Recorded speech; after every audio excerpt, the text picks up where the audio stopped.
The night before my hip surgery, I sat on the edge of my bed and counted the ceiling tiles in my bedroom. 42. I had never counted them before. I suppose when you have someone to talk to, you don't notice ceiling tiles. I called my son Brendan at 8 o'clock that evening.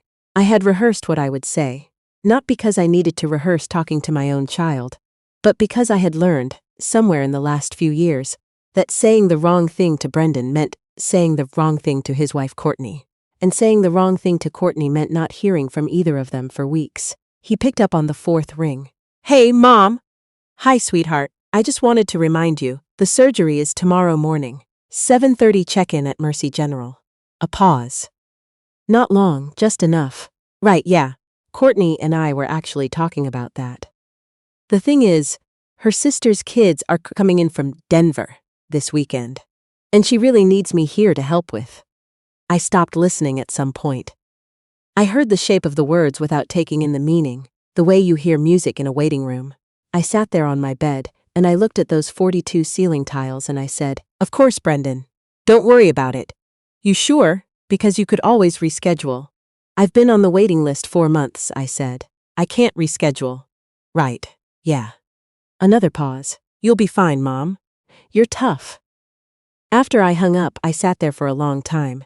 I was 67 years old, and I was about to go under general anesthesia, and the last thing my son said to me was, "You're tough." Like toughness was the same as not needing anyone. I want to be honest with you about something. I was not always easy. I am not going to stand here and tell you I was a perfect mother, because I wasn't. I worked too much when Brendan was young. His father, my late husband Ray, he was the one who showed up to the school plays and coached the Little League and packed the lunches. I was the one who paid for everything and missed most of it. Ray died 11 years ago. Heart attack, 61 years old, no warning. And for a while, Brendan and I got closer out of shared grief. But then he married Courtney Aldridge. And I don't say that with bitterness. I say it because it's simply where the timeline changed. Courtney is not a bad person. I want to be clear about that too. She is a woman who knows what she wants and organizes her life around getting it. And what she wanted was a husband who belonged fully to her and to the life they were building together. I was a complication. I could see it in the way she smiled at me. Always a little too bright, a little too fast. Like she was performing patience. I had my surgery the next morning alone. I signed my own consent forms. I answered the nurse's questions about my medical history while sitting in a paper gown on a crinkly table. When the anesthesiologist asked if I had any questions, I said no, and that was the first lie I told that day. Because I had one question I couldn't ask anyone in that room. What if something goes wrong and no one who loves me is here? I woke up in the recovery room to a hand on my arm. Not a dramatic gesture, just a steady, warm pressure. Fingers resting lightly on my forearm, the way you'd touch someone to let them know they're not alone without waking them too abruptly. I opened my eyes, and there was a woman in blue scrubs looking at me with the kind of attention that you feel before you understand it. "There you are," she said. "You did great." Her name tag said Annalisa Voss, RN. She had a calm face, not young, not old, somewhere in her 40s, with dark eyes that held steady. She wasn't performing kindness. She was just kind. There is a difference, and you know it when you see it. "Is there anyone in the waiting room?" I asked. My voice came out thicker than I expected. She checked something at the nurse's station and came back and said, "Not yet, but I'm right here." Not yet. She said not yet instead of no, and I have thought about that word choice more times than I can count. I was in the hospital for 3 days. My hip had been worse than the imaging suggested. Some additional work had to be done, and the recovery was slower than planned. On the first night, when I couldn't sleep and the pain medication was wearing thin, Annalise came in to check my vitals and found me staring at the window. "Can't sleep?" she asked. "Never could in hospitals," I said. "My husband died in one. Not this one. But still." She sat down in the chair beside my bed. Not perching on the edge, actually sat down, like she had decided she had a few minutes and she was going to use them on me. "How long ago?" 11 years. "You been on your own since then?" "More or less." She nodded slowly. "You have family nearby?" And here is where I could have said yes, my son lives 40 minutes away, and left it at that. But something about being in a hospital bed at 2 in the morning with your defenses dissolved by anesthesia and loneliness. I told her the truth. I told her about Brendan and Courtney, about the Denver relatives who needed help more urgently than his mother going into surgery, about the ceiling tiles. Annalise listened the way some people listen, without waiting for her turn to speak, without offering solutions, just taking it in. When I finished, she said, "You deserve better than that. Not I'm sorry, not I'm sure he loves you in his own way. Just, you deserve better than that." 6 words that felt like being seen. On the second day, Brendan called. "Hey, Mom, how are you feeling?" I said. "But recovering. Good, good. Listen. Courtney wanted me to ask, are you going to need help at the house when you get home? Because we could maybe arrange something, like a home aid or—" "I already made arrangements," I said, which was only half true. I had called my neighbor Helen Marsh, who was 73 years old and had her own bad knee, and she had promised to bring me casseroles. It was not a care plan so much as a gesture of solidarity between 2 women aging without sufficient backup. "Great, okay. That's good." Relief audible in his voice. "Just let us know if you need anything." I said I would. I did not call him when I needed anything. On the 3rd day, Annalise helped me practice walking with the walker they'd ordered for my discharge. She walked beside me slowly down the hallway, not holding me up but staying close enough that I knew she'd catch me. "You're strong," she said, watching me navigate a corner. "Your coworker said that to me yesterday," I said. It felt like a polite way of saying I looked terrible. She laughed, a real laugh, head tilting back. "It means you're doing better than you think you are." I went home to my house on Callaway Street. Helen Marsh came with a tuna noodle casserole and sat with me for 2 hours, which was more than I had expected and more than I could have asked for. But Helen had her own life and her own aching knee, and after the first week I was largely on my own. I will not dramatize the next 2 months, because the truth of recovering from a hip replacement at 67 is not dramatic. It is just hard and slow and unglamorous.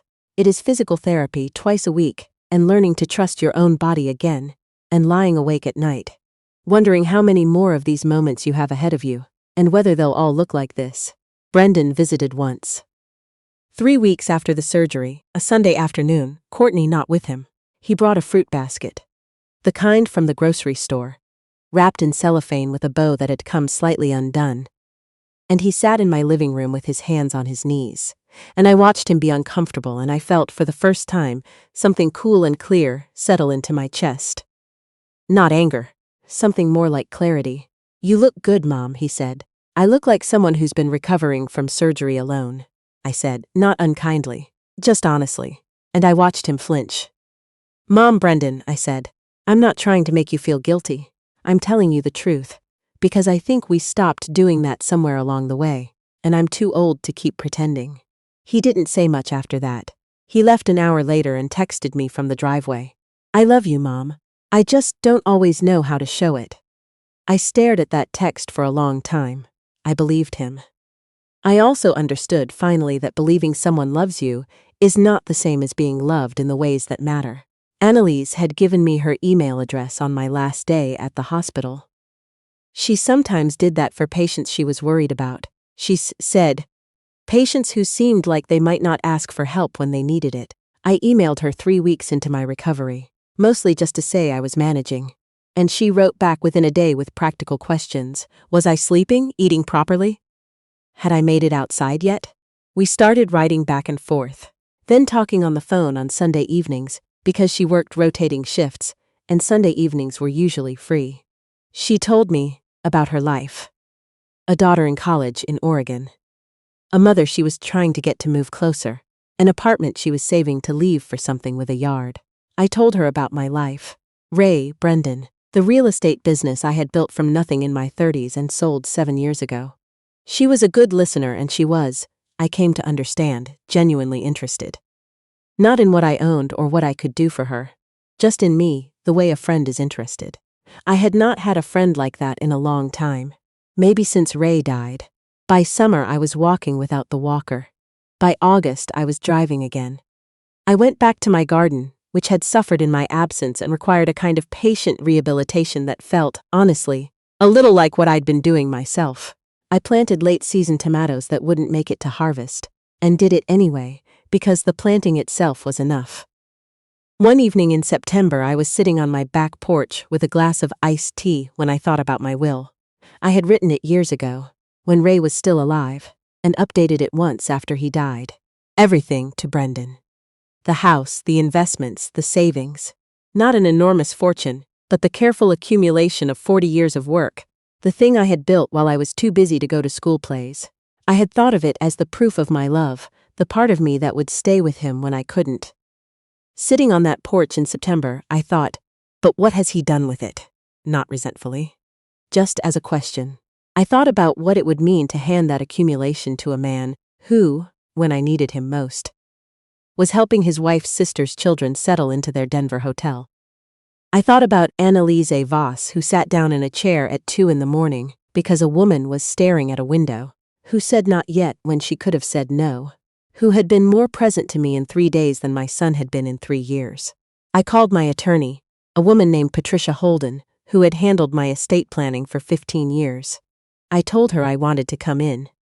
Changes, she said. Significant ones, I said. I won't pretend that making the appointment was easy, or that I didn't spend the next 2 weeks second-guessing myself. I went for long, slow walks around the neighborhood at dusk, and I thought about Brendan as a small boy. The way he used to fall asleep in the car, and Ray would carry him in, his cheek against Ray's shoulder. I thought about who that boy was and who this man had become, and whether the distance between those two people was my fault, Ray's absence, Courtney's influence, or simply the way people grow in directions you don't anticipate. I called Brendan. Mom, hey, what's up? I want to have dinner, I said. Just you and me. Can you do Saturday? A pause. I waited. I had learned to wait. I'll have to check with Courtney. Brendan, I said quietly. I'm not asking Courtney. I'm asking you. Silence. Then yeah, okay. Saturday. We went to Carmine's, the Italian place on 4th that Ray and I used to go on anniversaries. Brendan looked older than I expected. Or maybe I just hadn't looked at him carefully in a while. He had gray at his temples now. He ordered the linguine and kept checking his phone the first 20 minutes, until I put my hand over his and said, I need you to be here with me tonight. He put the phone in his pocket. I told him about the surgery. Not the medical details, but the experience. The ceiling tiles. The consent forms I signed alone. The question I couldn't ask. I told him about Annalise. I told him about the Sunday phone calls and the late-season tomatoes and the will. I did not tell him what I had decided. Not yet. He was quiet for a long time. The linguine sat cooling in front of him. Then he said something I did not expect. I've been a coward, he said. With you. I've let Courtney make the decisions about how much time we spend with you, and I told myself it was keeping the peace, but the truth is I was scared to stand in the middle and I chose the easier side. He looked at his plate when he said it. I waited. That's not good enough, he said. I know that. I looked at my son. This man who had been Ray's small boy once. This man who had chosen comfort over courage for too long. And I felt something I didn't expect. Grief. Not anger. Grief for the years we had lost to the slow accumulation of small avoidances. No, I said, it's not good enough, but it's a start. 2 weeks later, I sat in Patricia Holden's office and signed new documents. I did not disinherit Brendan entirely. I want to be clear about that. Because I am not a woman who acts out of revenge. I have lived long enough to know that revenge and justice feel the same for about 10 minutes, and then you have to keep living. I left Brendan the house on Callaway Street, because it had been his father's home too, and because I still believe he will be the man I hoped he'd be, maybe, given time. But I established the Voss Endowment, named for Annalise, though she didn't know it yet, a fund dedicated to providing care coordination services for elderly patients recovering alone. People like me.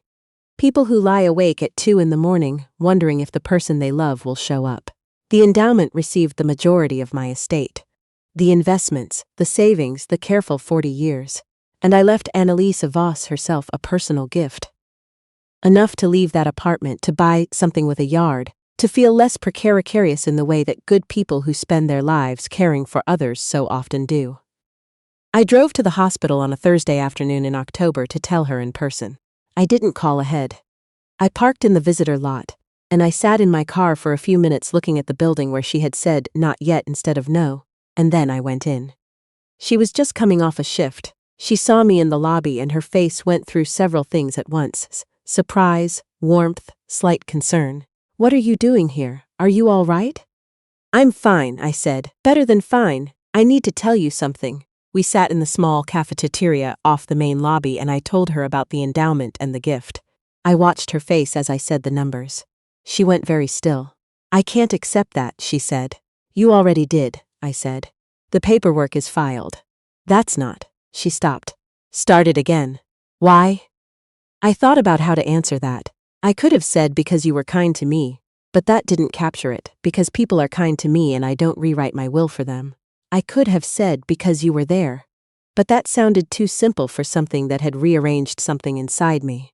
I said, "Because you treated me like someone worth staying for." And it had been a long time since anyone did that. Annalise sat there for a moment, with her hands flat on the table. Then she said, "The endowment. Can I help shape what it does? I have ideas about how patients fall through the cracks." I smiled. "That's exactly why I named it after you." She did cry, eventually. Just a little quietly, in that way that people cry when they're not used to receiving things. Brendan found out through Patricia Holden's office, because the estate documents were filed, and he was still named as partial beneficiary, and therefore received notification. He called me on a Wednesday evening. I won't pretend the call was easy, it wasn't. He was hurt and confused, and at one point he said, "So a nurse gets more than your own son?" And I let him feel that, let him sit in the sharp clarity of it. Then I said, "Brendan, she came, you didn't." Silence. "I am not punishing you," I said. "I am making a record of what happened. The will is not about love. It never was. It's about witness, about who saw me." He was quiet for a long time then. "I want to do better." "I know," I said. "I'm going to let you. We have dinner now. The first Saturday of every month. Just us, no phones, usually Carmine's though. Sometimes we try somewhere new. It is not the same as it was. You cannot recover lost years, only build new ones. But it is more real than anything we had before the surgery, before the ceiling tiles.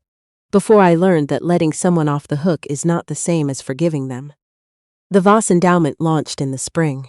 Annalise left the floor nursing position and came on as program director, which suited her, the way that things suit people who were always moving towards something, without knowing what it was yet.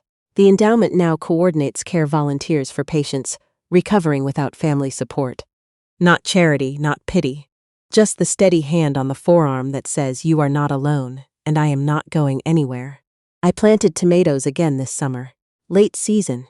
Again, because I have gotten attached to the optimism of it, the faith that something might still ripen even when the calendar says probably not. A few of them made it this year. Small and a little ragged, nothing like what they could have been with better timing, but sweet all the same.